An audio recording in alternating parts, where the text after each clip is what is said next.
Lyra walked through the ancient forest with her two dragons following close behind her long silver hair, catching the morning light that filtered through the canopy above. Storm, the larger dragon with scales like midnight sky, moved silently despite his massive size, while Ember, the younger one with copper-colored scales, playfully snapped at floating seeds drifting in the breeze. The elf woman had lived in these woods for over 300 years and knew every tree, every stream, every creature that called this place home. She heard the sound before she saw them, a deep rumbling that made the ground tremble and sent birds scattering from their nests. Her pointed ears picked up the noise of something mechanical, something that did not belong in this world of natural harmony. Storm growled low in his throat, sensing her concern, while Ember pressed against her leg, seeking comfort. Lyra placed a gentle hand on each dragon, calming them with her touch as she moved toward the edge of the forest. What she saw made her breath catch in her throat. Massive ships descended from the sky, larger than any creature she had ever seen, made of metal that gleamed in the sunlight. They landed in the valley beyond the forest, crushing grass and flowers beneath their weight. Smoke and fire poured from their engines, and the noise was deafening even from this distance. These were the humans she had heard about from the ancient texts, the beings from another world who traveled among the stars. The Elven Council had been debating for weeks about what to do when the humans arrived. Some wanted to hide, to retreat deeper into the forests and mountains where the newcomers might never find them. Others argued for making contact, believing that any species capable of crossing the void between worlds must possess wisdom worth learning. Lyra had listened to both sides but had not yet formed her own opinion. Now, watching the ship settle into the valley, she felt curiosity stirring within her.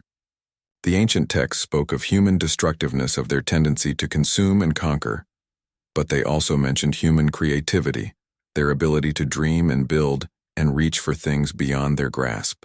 She wondered which version of humanity had arrived on her world. Over the next few days, more ships came and the human settlement grew rapidly. Structures appeared seemingly overnight, made of materials that reflected sunlight in strange ways. Machines moved earth and stone, creating roads and foundations. The elves watched from the forest, remaining hidden as they observed these newcomers and their peculiar ways. The Elven Council finally decided to make contact. They chose Lyra to be part of the delegation because of her knowledge of ancient languages and her calm demeanor. She accepted the responsibility, though Storm showed his displeasure by refusing to eat for an entire day. Dragons were protective creatures, and the thought of his companion walking into unknown danger troubled him deeply. On the morning of first contact, Lyra dressed in simple robes of green and silver, the traditional garb of her people. She wore no weapons as a sign of peaceful intent, though Storm and Ember insisted on accompanying her. The three of them walked across the valley toward the human settlement, drawing attention immediately as humans stopped their work to stare at the approaching figures. A group of humans came forward to meet them, and Lyra studied their faces with interest. They came in many shades and sizes, much more variety than she had expected. Their clothing was strange, made of uniform materials in dull colors. Most of them carried weapons, though they kept them lowered as they approached. One human stepped ahead of the others, a tall man with brown hair and kind eyes that crinkled at the corners when he smiled. He raised his hand in what Lyra recognized as a gesture of greeting, and spoke words in a language she did not understand. She responded in the ancient tongue of her people, knowing he would not comprehend, but hoping her tone would convey peaceful intentions. They stood there for a moment in awkward silence until the man laughed softly and pointed to himself, saying a single word. Clearly, Tyler. He was giving her his name. Lyra understood and repeated the gesture, touching her chest and saying her own name. His smile widened and he nodded enthusiastically. That first meeting was brief, mostly gestures and simple exchanges, but it marked the beginning of something neither species had expected. The elves agreed to teach the humans their language, and in return the humans would share knowledge of the stars and the worlds beyond. Lyra found herself assigned as one of the primary teachers, and Tyler was among her most dedicated students. He came to the forest edge every day at dawn, carrying a pack filled with strange items from his world. Chocolate he called one food item, and when Lyra tasted it, she understood why humans had worked so hard to preserve such things across the stars. He showed her pictures of Earth, his home world, and she was amazed by images of vast cities and oceans that stretched beyond sight. Tyler learned the Elven language quickly, his mind sharp and eager. He asked endless questions about everything, wanting to know how magic worked, why dragons bonded with certain individuals, what the trees whispered when wind moved through their branches. His genuine curiosity charmed Lyra, and she found herself looking forward to their daily lessons. Weeks turned into months, and their friendship deepened. Tyler proved different from what the ancient text described. He treated the forest with respect, never taking more than he needed, and always thanking the trees when he gathered fallen branches for his small campfires. He brought gifts not to trade or bargain, but simply because he thought Lyra might enjoy them. Books from Earth filled with stories and poetry that he would read aloud, translating as best he could into Elvish. Storm and Ember gradually accepted him. The dragons were ancient judges of character, able to sense the true nature of beings beneath whatever mask they wore. Ember was first to warm to Tyler, allowing the human to touch her scales and even playfully stealing food from his pack. Storm took longer, watching the human with suspicious eyes for many weeks before finally permitting Tyler to approach. The day Storm allowed Tyler to scratch behind his enormous horns, Lyra knew something significant had shifted. Dragons did not grant such privileges lightly. She watched Tyler laugh with delight as Storm rumbled with pleasure, and felt something warm bloom in her chest. This human had earned the trust of the most skeptical creatures in existence. Tyler began to share more about humanity and their journey to this world. He spoke of Earth dying slowly, poisoned by centuries of careless treatment. He described the desperation that drove them to the stars, searching for a new home, for a second chance. His voice grew heavy when he talked about the billions left behind, those who could not afford passage on the colony ships. Lyra listened and began to understand the weight these humans carried. They were not conquerors seeking to dominate, but refugees fleeing catastrophe. This realization shifted her perspective, and she advocated strongly in council meetings for greater cooperation between their peoples. Not everyone agreed, but gradually, the elves began to open their borders, allowing humans to visit the forests and learn from the ancient ways. The human settlement expanded, but within the boundaries agreed upon by both councils. They built their structures using methods that minimized damage to the land, and several humans even began studying with elven mages, hoping to understand the magic that flowed through this world. Tyler rose in prominence among his people, becoming an advisor who helped bridge the gap between human and elven cultures. One evening as sunset painted the sky in shades of orange and purple, Tyler and Lyra sat on a hillside overlooking both the human settlement and the elven forests. Storm and Ember dozed nearby, full from a successful hunt. Tyler had been quiet for most of the evening, unusual for someone normally so talkative. Finally he spoke, his voice soft. "I never imagined finding something like this," he said. "A world where we might actually belong, where we might build something better than what we left behind. Your people have given us a gift just by allowing us to stay." Lyra turned to look at him, seeing sincerity in his expression. "My people were afraid at first," she admitted. "The ancient texts warned us about humanity, about destruction and conquest. But you have shown us something different. You have shown us that beings can change, can learn from their mistakes." Tyler met her gaze, and she saw something complex in his eyes. Hope mixed with shadows of doubt. "I want to believe we can be better," he said. "I want to believe we will not repeat the errors that killed Earth. But I know my species, Lyra. When resources become scarce, when fear takes hold, we become dangerous. Then we must make sure fear does not take hold," she replied with confidence she genuinely felt. "We will build this new world together, sharing what we have, learning from each other. Humans and elves working as one." He smiled, but it did not quite reach his eyes. "I hope you are right," he said quietly. "I truly do." Storm lifted his great head and looked toward the human settlement. A low rumble emerged from his throat, not quite a growl, but a sound of unease. Lyra felt it too, a subtle shift in the air, like the calm before a storm. She pushed the feeling aside, telling herself it was nothing, just the natural anxiety of two species learning to coexist. But deep in the earth beneath their feet, something pulsed with ancient power. Feridium deposits that had slept undisturbed for millions of years began to resonate with the presence of human technology. The crystals that gave elves their connection to magic started to hum with energy, that human sensor. The seasons changed, and the relationship between humans and elves grew stronger with each passing month. Lyra spent more time with Tyler than she had spent with anyone in decades. They explored the forest together, with Storm and Ember gliding overhead. She taught him to hear the songs of ancient trees and feel the pulse of life flowing through the earth. He shared human music with her, playing recordings on devices that seemed like magic themselves. The human settlement continued to grow, but always respectfully within the boundaries both councils had established. Human children played near the forest edge, sometimes catching glimpses of elven youngsters watching from behind trees. Gradually, even the children began to interact, sharing games and laughter across the species divide. It seemed like the peaceful coexistence everyone hoped for was actually becoming reality. Tyler visited the elven village more frequently, now welcomed by most of the population. He learned their customs, participated in their festivals, and even attempted their traditional dances, much to everyone's amusement. His dedication to understanding elven culture earned him respect even from the most skeptical elders. They began to speak of him as a bridge between worlds, as proof that humans and elves could truly become allies. During one of the harvest celebrations, Tyler gave Lyra a gift. It was a small crystal pendant shaped by human technology, but containing a chip that played human music. She wore it constantly, touched by the gesture and the thought behind it. When she activated it, soft melodies would fill the air, reminding her of Tyler even when they were apart.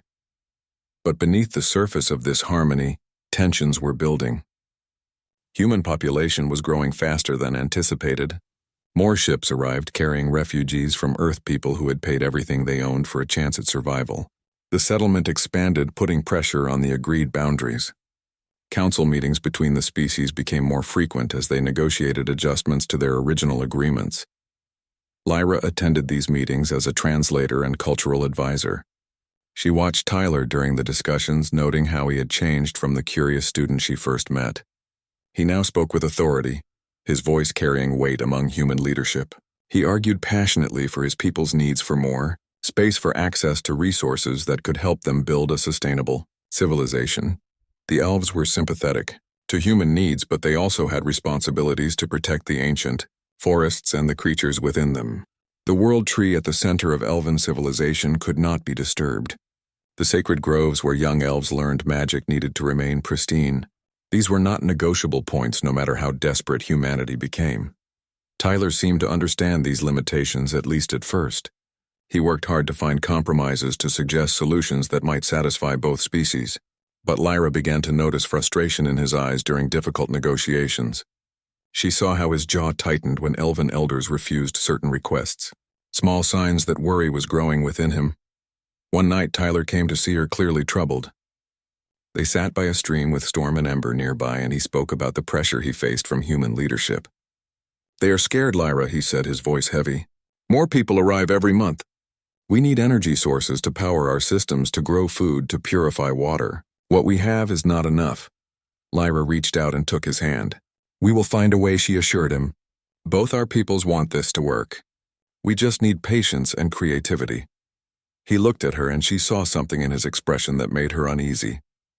"What if patience runs out?" he asked quietly. "What if we reach a point where we have to choose between our survival and maintaining peace?" "That will not happen," she said firmly. "We have resources enough for everyone if we share wisely." Tyler did not look convinced, but he squeezed her hand and changed the subject. They talked of other things, lighter topics, but Lyra could not shake the feeling that something fundamental was shifting.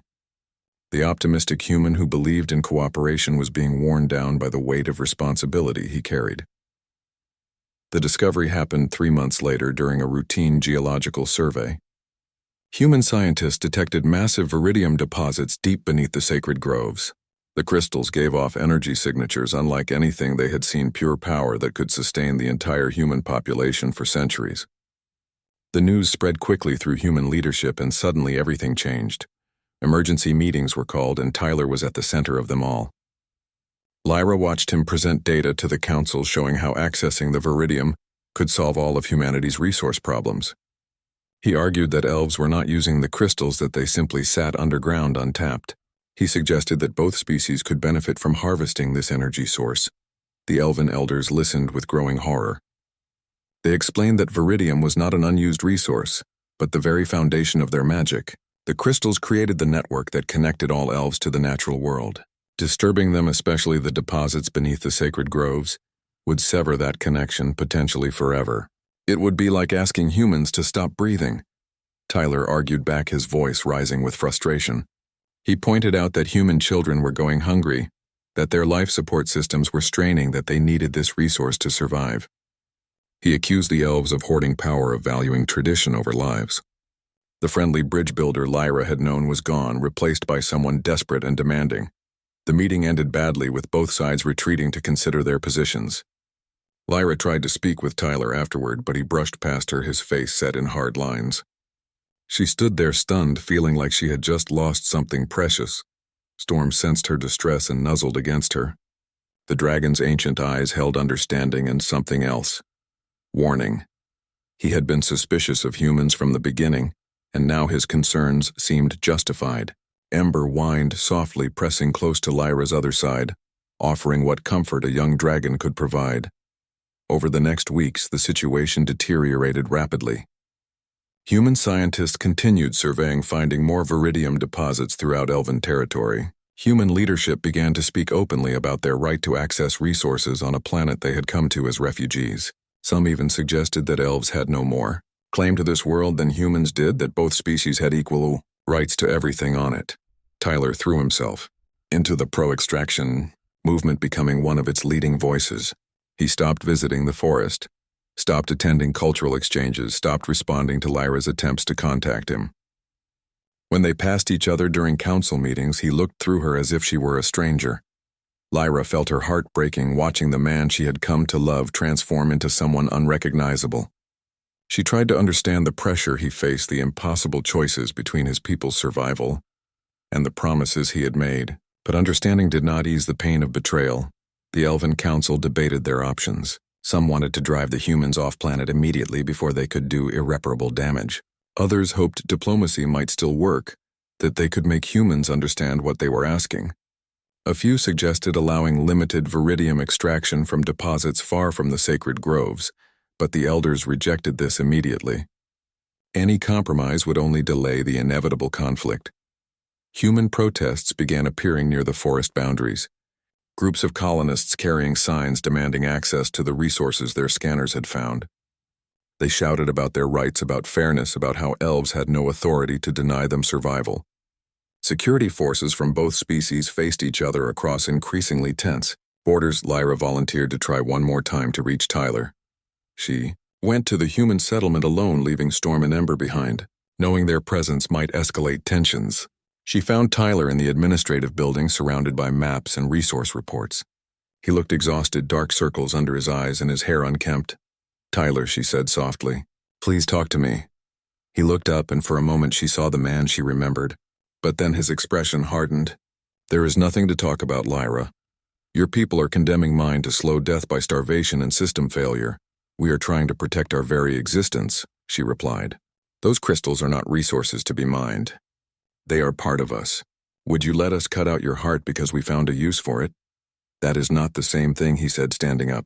"You are being dramatic. We need energy, and you are sitting on enough to power civilizations.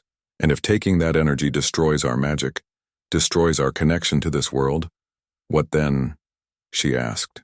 "Do we simply cease to matter because your need is greater?" Tyler slammed his hand on the desk.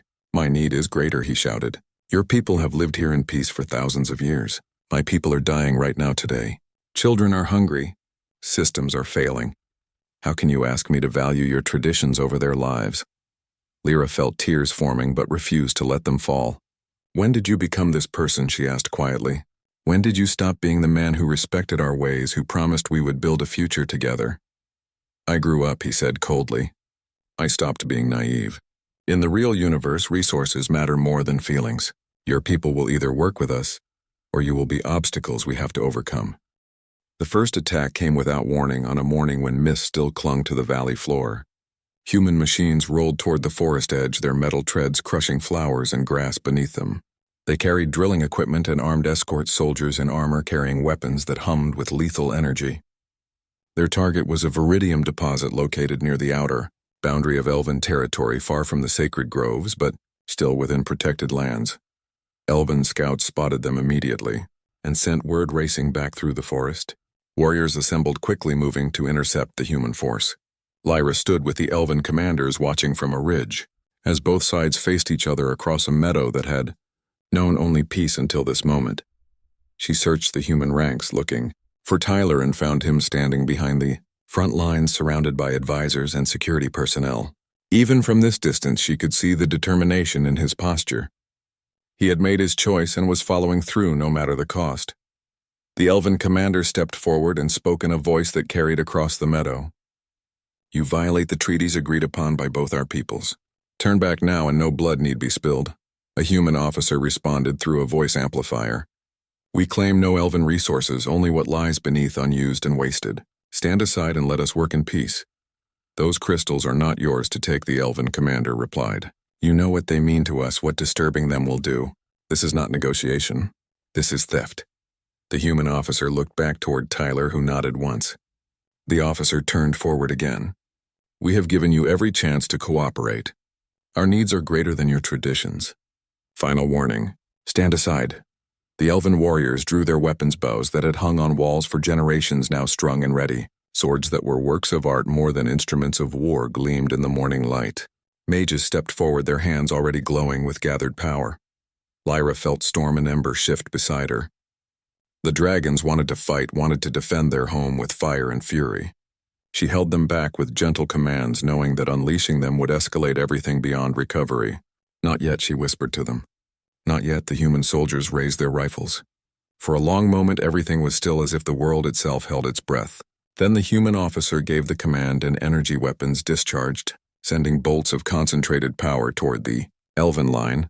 Elven mages threw up shields that caught most of the incoming fire, causing it to splash harmlessly against barriers of pure force. But some bolts got through and elven warriors fell screaming. The smell of burned flesh filled the air. The elven archers returned fire, sending arrows that found gaps in human armor. Soldiers dropped, clutching at shafts that had pierced their protection. Lyra watched in horror as the meadow transformed into a battlefield. She saw elves she had known for decades cut down by weapons they barely understood. She saw humans no older than children fall to arrows and magic. The violence was sudden and brutal, and everything she had feared. Tyler remained behind his lines, watching the carnage with an expression Lyra could not read from this distance. Was he satisfied that his plan was working? Was he horrified by what he had set in motion? She could not tell and realized she no longer knew him well enough to guess. The battle lasted less than an hour before human forces withdrew. They had underestimated elven magical capabilities, and the cost had been steep. Bodies lay scattered across the meadow, both human and elven. The drilling equipment sat abandoned, smoking from magical fire. The humans retreated, carrying their wounded and leaving their dead. Elven healers rushed forward to help their own fallen. Lyra moved among them, using what healing magic she knew to ease pain and close wounds. She saw young elves barely past their first century staring at their bloodied hands in shock. Warriors who had trained for combat but never expected to use those skills wept over fallen friends. Storm and Ember moved through the battlefield, their presence oddly comforting. Dragons had seen war before, had witnessed countless cycles of violence and peace. They understood what many elves did not, that this was only the beginning. The Elven Council met in emergency session that evening. The mood was grim as commanders reported casualties and assessed damage. Some council members called for immediate retaliation for striking at human settlements before they could mount another attack. Others urged restraint, arguing that escalation would only lead to greater losses on both sides. Lyra listened to the debate, feeling hollow inside. She had believed peace was possible, had trusted in Tyler's vision of cooperation between their species. Now she understood how naive she had been. When faced with scarcity, humans reverted to what they knew best, taking what they wanted by force. But as she looked around the council chamber, she realized elves were falling into the same pattern. Fear and anger were replacing the wisdom and patience her people prided themselves on. Both species were becoming what the other feared most. Over the following weeks, skirmishes broke out along the entire border. Human forces probed elven defenses looking for weak points. Elven warriors conducted raids on human supply lines, trying to slow their military buildup. Neither side committed to full-scale war, but the violence escalated steadily. Tyler's role in human leadership grew more prominent. He appeared in broadcasts to the human population explaining why access to Viridium was essential for their survival. He painted elves as stubborn and selfish, as beings who valued crystals over human lives. His rhetoric was effective, and human public opinion solidified behind the extraction efforts. Lyra tried once more to reach him. She sent messages through the few neutral channels still operating between the species. She asked for a meeting anywhere he chose, just a chance to talk. For days she received no response and assumed he was ignoring her. Then, unexpectedly, he agreed. They met at the same hillside where they had once watched sunsets together.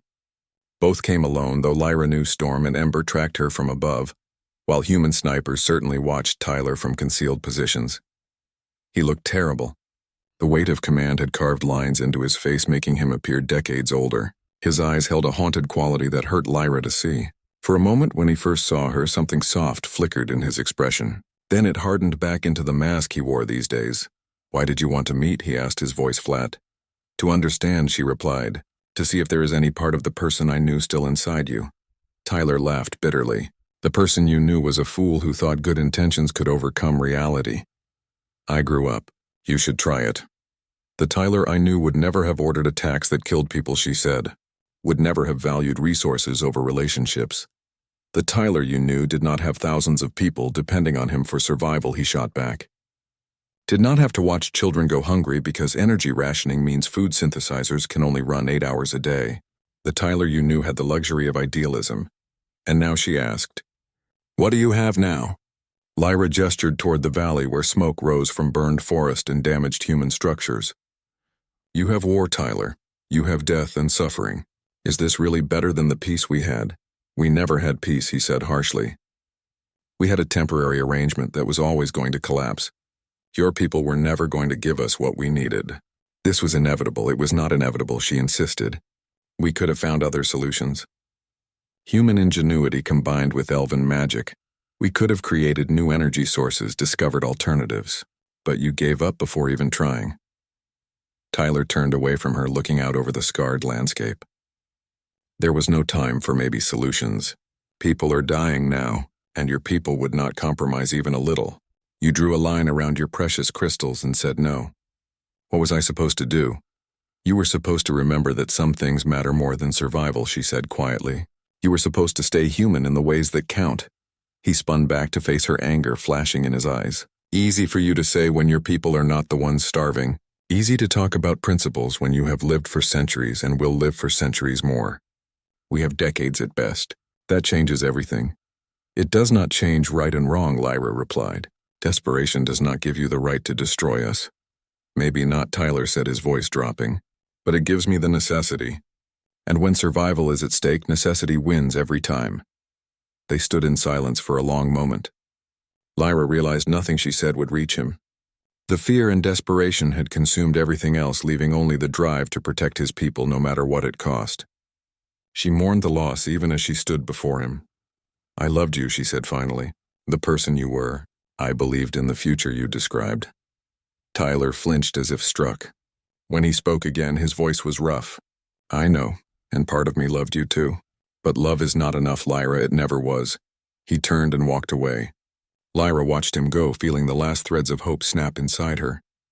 Storm descended from above, landing beside her with Ember close behind. The dragons pressed against her, offering silent support. The human assault on the World Tree began at dawn 3 days later. Their forces came in waves larger and better equipped than any previous attack. Armored vehicles rumbled through the outer forests, firing incendiary rounds that set ancient trees ablaze. Aircraft swept overhead, dropping bombs that cratered the earth and shattered stone. It was not a surgical strike, but an overwhelming show of force meant to crush elven resistance completely. Lyra stood with the defenders at the inner sanctum, her heart pounding as she watched the destruction unfold. Storm and Ember launched into the air, joining dozens of other dragons that rose to meet the human aircraft. The sky erupted into chaos as dragonfire met missiles and energy weapons. Aircraft fell in flames while dragons screamed and plummeted to earth, their wings torn by explosions. The elven mages formed a protective barrier around the World Tree itself, channeling power from the ancient network of viridium crystals. The barrier glowed brilliant green, turning back the worst of the bombardment, but Lyra could see it flickering under the sustained assault. It would not hold forever. She led a strike team through the burning forest, targeting human ground forces before they could establish forward positions. Her warriors moved like shadows between the trees, using guerrilla tactics that had served them well in smaller engagements. They struck fast, cutting down soldiers and sabotaging equipment before vanishing back into the smoke. But there were too many humans, and they kept coming. For every vehicle destroyed, 2 more took its place. For every squad eliminated, another pushed forward. Human commanders had committed everything to this attack, knowing it was their best chance to Seize the prize that would solve all their problems. Lyra caught glimpses of Tyler directing operations from a mobile command center. He wore armor now and carried himself like a career soldier rather than the scholar she had known. He shouted orders, coordinated movements, orchestrated the destruction of her home with cold efficiency. This was Tyler at his most dangerous, completely committed to his cause without room for doubt or mercy. The battle raged for hours, turning the sacred groves into a hellscape of fire and blood. Ancient trees that had stood for thousands of years burned like torches. The ground was torn and cratered, making it difficult to tell where paths had once been. Bodies lay everywhere, human and elven mixed together in death's democracy. Lyra fought until her arms ached and her magic ran low. She saw friends fall, warriors she had trained with, mages she had learned from. Each loss carved another wound in her soul, but she could not stop. The World Tree had to be protected no matter the cost. As afternoon shadows lengthened, human forces finally broke through the outer defenses. They established a perimeter around the inner sanctum and began setting up drilling equipment. The massive machines would tunnel deep beneath the World Tree, extracting the viridium that fed it. Once they started, the tree would begin to die, and with it all elven magic. The remaining elven forces gathered for a desperate final stand. Lyra rallied the survivors, knowing this would likely be their last battle. Storm landed beside her, his scales scorched from multiple near misses. Ember was wounded, a gash across her shoulder, bleeding freely, but the young dragon refused to retreat. The elven commander addressed the assembled warriors. "We stand at the end," she said, her voice carrying despite the sounds of battle. "Behind us is everything we are. Our history, our magic, our very souls are rooted in the World Tree. If we fall here, then let us fall knowing we gave everything in defense of what matters most." The warriors raised their weapons in silent acknowledgement. Lyra looked at each face, seeing determination mixed with fear. These were not soldiers by nature, but farmers and artists and scholars who had taken up arms because they had no choice. They deserved better than to die, defending their home from refugees they had welcomed in good faith. But choices made long ago had led to this moment, and there was no going back. The final assault began as human forces pushed toward the World Tree itself. Elven warriors met them with everything they had left. Magic and steel against technology and numbers. It was brutal close combat where the advantages of range and firepower mattered less. Elves fought with desperate courage, knowing they were protecting the last thing that mattered. Lyra found herself in the thick of it, cutting through human soldiers who were too young to die but too committed to stop. She hated every moment, even as her training took over, making her body move with lethal precision. These were not her enemies by choice but by circumstance, and that made it somehow worse. She saw Tyler across the battlefield for just a moment. He was directing troops forward, pushing toward the tree. Their eyes met and something passed between them. Recognition, regret. The ghost of what they had been to each other. Then the moment ended, and they returned to their roles as opposing commanders in a war neither had wanted, but both had helped create. The elven defense began to collapse under sustained pressure. Too many warriors had fallen, and those remaining were exhausted. The magical barrier around the World Tree flickered more frequently, as the mages maintaining it reached the limits of their strength. Human forces sensed victory and pressed harder. Lyra made a decision that would haunt her forever. She called Storm and Ember to her and gave them an order she had hoped never to issue. She told them to target the drilling equipment directly, even though soldiers surrounded it. Even though destroying the machines would mean killing dozens of humans, the dragons hesitated, understanding what she asked. But they trusted her and launched into the attack. Storm swept in low breathing fire that melted metal and flesh alike. Ember followed, striking with claws and teeth, tearing apart machinery and anyone too close. The drilling equipment exploded in a massive fireball that consumed everything nearby. Human soldiers screamed as they burned. Lyra watched, feeling bile rise in her throat, but she did not look away. She made herself witness what her order had caused. She owed them that much. Tyler appeared, suddenly breaking through the smoke and chaos. He was bleeding from a wound on his face and his armor was scorched, but fury gave him strength. He spotted Lyra and changed direction, heading straight for her. They met in a small clearing littered with debris. For a moment they simply stared at each other. Two people who had once meant everything to one another, now standing as mortal enemies. "You killed them," Tyler said, his voice shaking. "You burned them alive. You are destroying the World Tree," Lyra replied. "Killing it and everything my people are. "What did you expect me to do? I expected you to see reason," he shouted, "to understand that human survival matters more than your traditions. And I expected you to remember that some lines should never be crossed," she shouted back. "That desperation does not justify genocide." "This is not genocide," Tyler said. "We are not trying to exterminate your people. We just need the resources beneath one tree." Lyra laughed bitterly. "You still do not understand. We are not separate from the tree. Its magic flows through every elf. When it dies, part of us dies with it. You are not stealing resources, Tyler. You are committing murder." He shook his head. "You are being dramatic. Life will adapt. You will find new ways to connect to nature." She stared at him, seeing the willful blindness in his eyes. He had convinced himself that what he was doing was necessary and therefore acceptable. He had rationalized away the enormity of his actions until he could sleep at night. The man who once listened to tree songs now dismissed them as irrelevant. "You have become everything I feared," she said quietly. "Everything the ancient texts warned us about.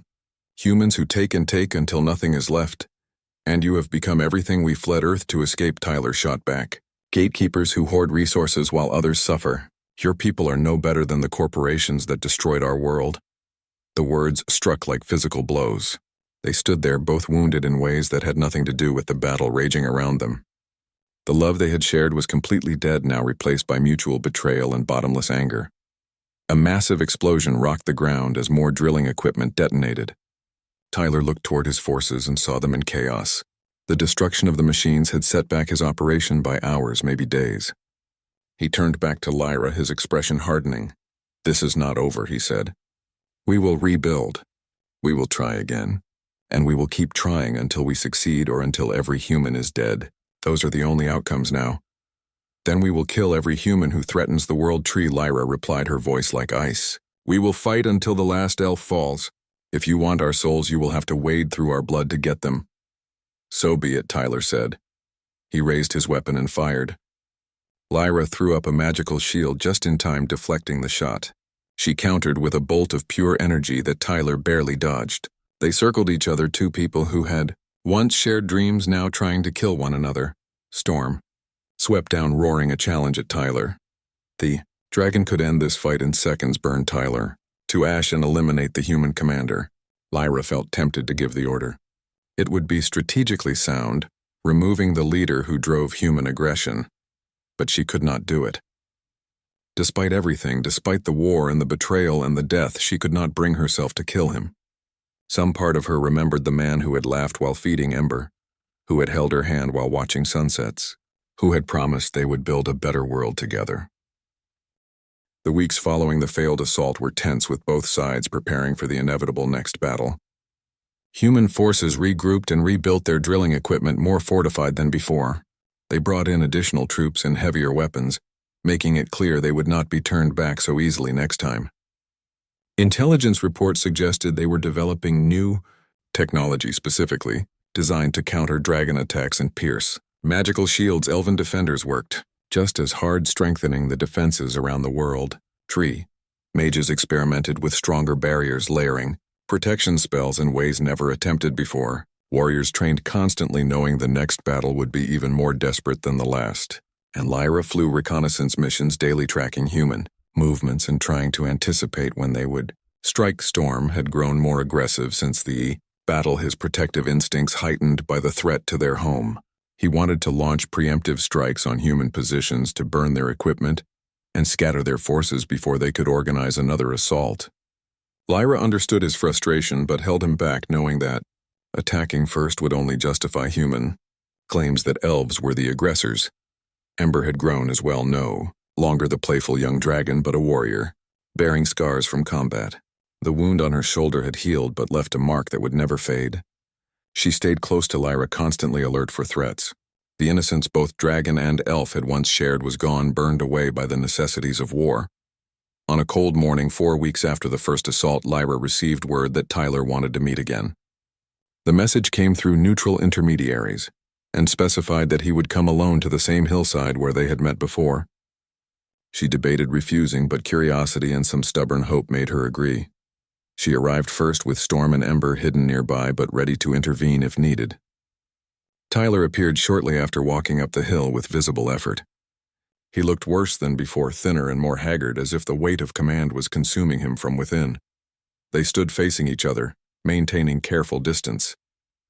Neither spoke for a long moment, both uncertain how to begin a conversation that might be their last. "Why did you ask for this meeting?" Lyra finally said. Tyler took a breath. "Because I wanted to try one more time to find a solution that does not end with one of us dead." She felt a flicker of something, hope maybe, or just the memory of hope. "What kind of solution?" He pulled out a data pad and activated it, showing complex diagrams and calculations. "We have been working on a new extraction method," he said. "It would allow us to tap the viridium without disturbing the world tree directly. We could drill from miles away tunnel beneath your sacred groves without ever setting foot on them." Lyra studied the diagrams, trying to understand the human technology. "It would still drain the crystals," she said. "Still sever our connection to the natural world, just more slowly." Tyler nodded. "Yes, but it would buy time. Your mages could work on alternative ways to maintain your magic while we establish sustainable energy sources. It is not perfect, but it is compromise." She looked up at him. "Why now?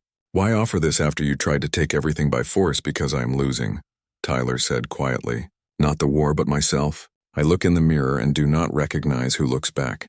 I have done things, ordered things that I never imagined I could, and I know that if we fight again at the World Tree, I will do worse."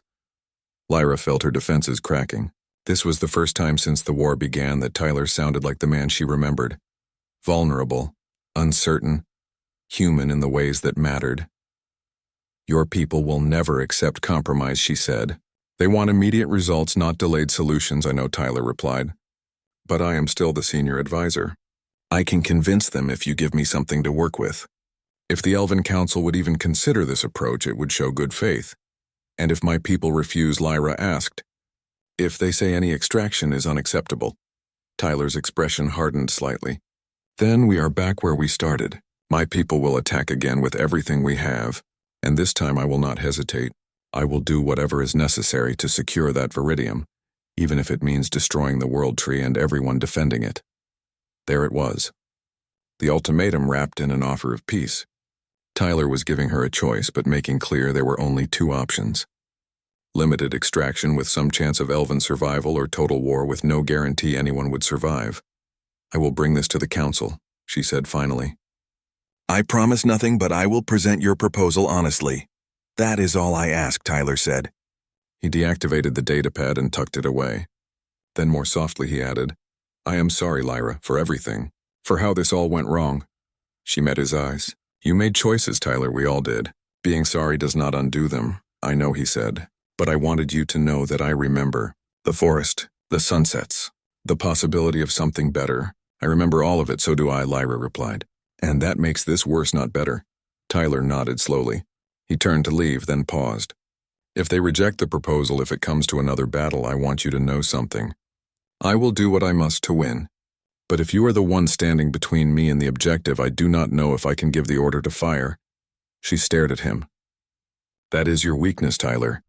Letting personal feelings compromise your mission," maybe he said. "Or maybe it is the only part of me still worth saving." He walked away down the hill. Lyra watched him go, feeling the familiar ache of loss. She had loved this man, once believed in him completely. Now she pitied him, trapped between duty and conscience, unable to fully commit to either. The Elven Council debated Tyler's proposal for 3 days. The discussions were heated with strong voices on both sides. Some argued that any compromise was betrayal, that allowing any extraction would eventually lead to complete loss of their magic. Others pointed out that total war against human technology might result in extinction, that surviving with diminished magic was better than not surviving at all. Lyra presented the proposal as objectively as she could, but her own opinion remained conflicted.